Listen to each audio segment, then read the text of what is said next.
Hello and welcome to this week's Speedrun. This week in gaming, Microsoft makes gaming history, PlayStation gets nervous, and Troy Baker gets bullied. Let's jump in.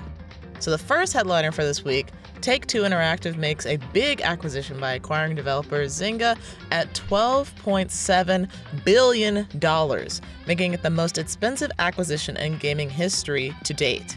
This move was motivated by an interest in reaching the mobile game market, according to The Verge. A week later, however, the New York Times broke the news Tuesday morning that Microsoft is acquiring Activision for $70 billion, making it the new largest acquisition in gaming history to date. I guess Phil's reconsiderations went very well with Activision. Phil Spencer said that this move was actually somewhat inspired by the metaverse, saying that, quote, gaming will be at the forefront of making it mainstream, end quote. He also stated that the acquisition is about gaining a stronghold in mobile gaming as well as gaining a studio that produces highly popular games.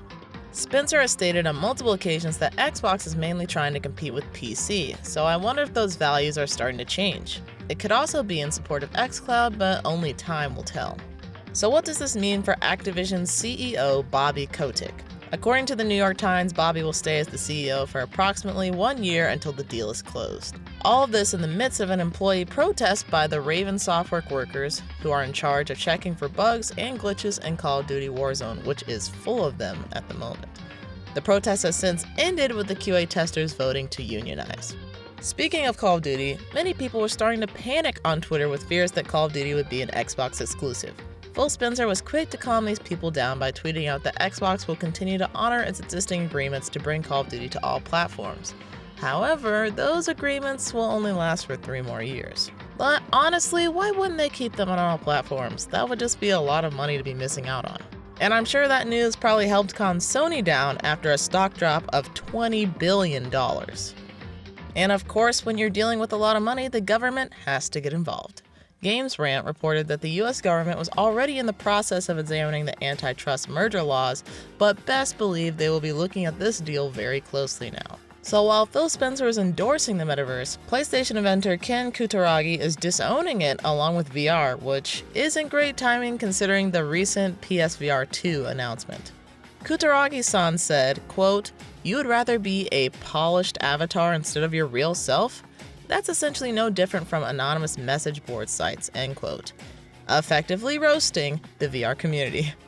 Kutaragi-san goes on to describe his tech company, Ascent Robotics, whose purpose is to create robots that can scan the real environment and turn that information into data that the robots can then use to perform tasks. So from this point of view, our future is either Ready Player One or iRobot, and we all know that one of the movies ended way better than the other one.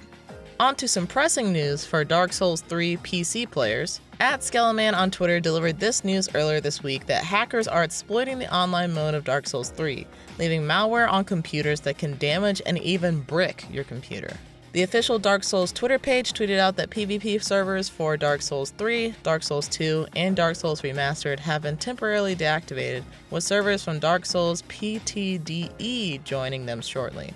The Dark Souls account also tweeted that PvP servers for Xbox or PlayStation consoles will not be affected by this.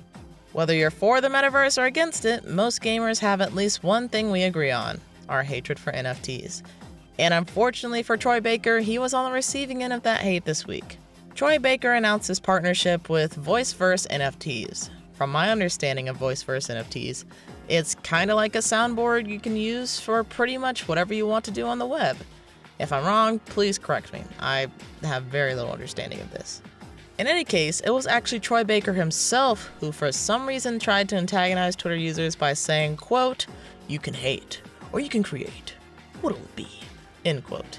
Not only does this sound corny, but it very quickly invites disapproving comments. Pokemon Arceus released a week early for some people. According to Clutch Points, early copies of the game were obtained by some people who then hacked the game to get its ROM. The ROMs were leaked to the internet, allowing the players to download the ROMs and play Pokemon Legends Arceus.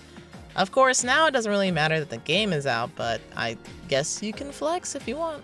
And now on to some updates, starting with the highly surveilled Hogwarts Legacy, which seems to be on track for a 2022 release. It was recently reported that Hogwarts Legacy, the upcoming open-world Harry Potter game, might slip to 2023. However, GameSpot noticed a newly published blog post on the official Wizarding World website that still lists the game as releasing in 2022. So here's to hoping that comes to fruition. Final Fantasy XIV is finally back on the market. Digital sales have resumed for the time being as long as servers can handle it. Some more updates and quality of life improvements were also described in a newsletter written by the producer and director Naoki Yoshida. Among Us developers Innersloth has shared with us a roadmap of some of the things we can expect this year.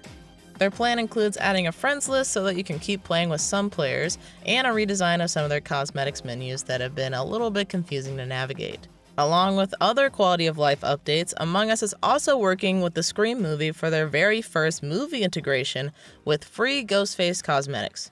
No word of when it will be released, but be sure to keep an eye on Innersloth's Twitter. Panic, the maker of the adorable Playdate handheld, has released a public beta of its Playdate Pulp in-browser game builder. This tool can be used to make your own games for the Playdate console. You build the levels, character dialogue, and even compose music using the software.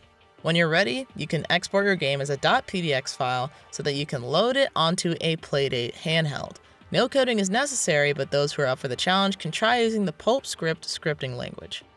IGN reported on Platinum Games' Kenichi Sato announcing a couple weeks ago that he's stepping down from his position as president and CEO, with developer Atsushi Inaba to take his place. Atsushi co-founded Platinum in 2007 alongside Resident Evil / The Evil Within director Shinji Mikami, Bayonetta's Hideki Kamiya, and Tatsuya Minami, taking on the role of lead producer, which he'll keep alongside his new role as president and CEO.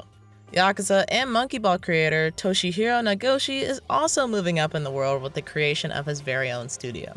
Nagoshi's self-titled studio will work under the company NetEase, and the Video Game Chronicles speculate that Nagoshi joining NetEase could be a sign for the Chinese company's intent to expand westward. The DICE Awards finalists have been revealed.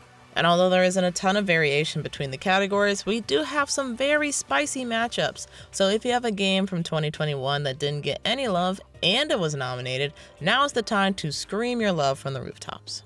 Now on to some leaks and rumors, starting with a rumor that Respawn is making a new AAA single-player shooter. VentureBeat reported that Respawn is losing a creative director, Mohamed Alavi.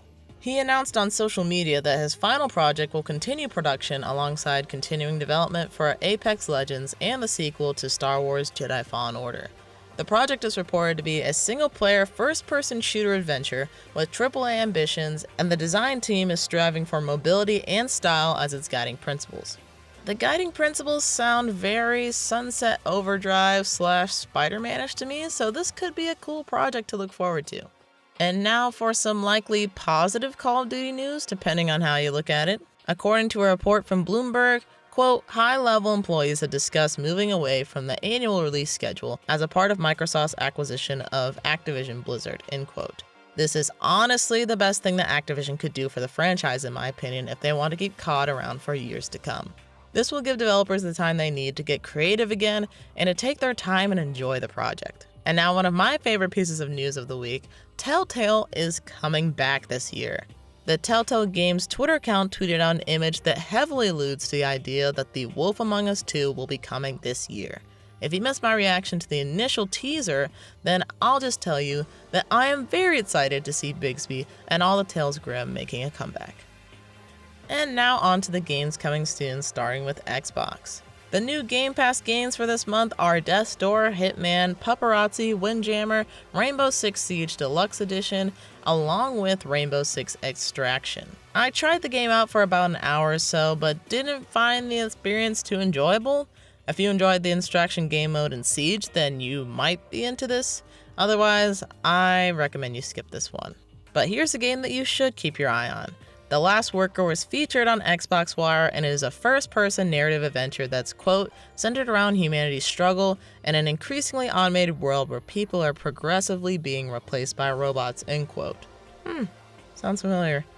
Anyway, The Last Worker will be coming to Xbox later this year. Microsoft also announced major changes to Halo Infinite's microtransaction system. The microtransaction store was refreshed on Tuesday, bringing the prices of most items down by up to 50%. Jerry Hook, The head of design at 343 said the overall goal is to reduce prices across the board, and 343 will conduct tests regularly to find what works best. Hook said, quote, "We've been monitoring the discussions on the shop, bundles, and pricing closely since launch.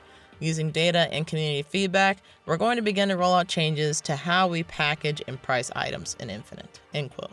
And now on to PlayStation, which was showing off some trailers for Gran Turismo 7 coming to PS4 and PS5 March 4th. But in case racing games don't suit your fancy, PlayStation has a lineup of games to look forward to this year, including Horizon Forbidden West, Elden Ring, Sifu, Gotham Knights, Stray, Little Devil Inside, and God of War Ragnarok, to name a few.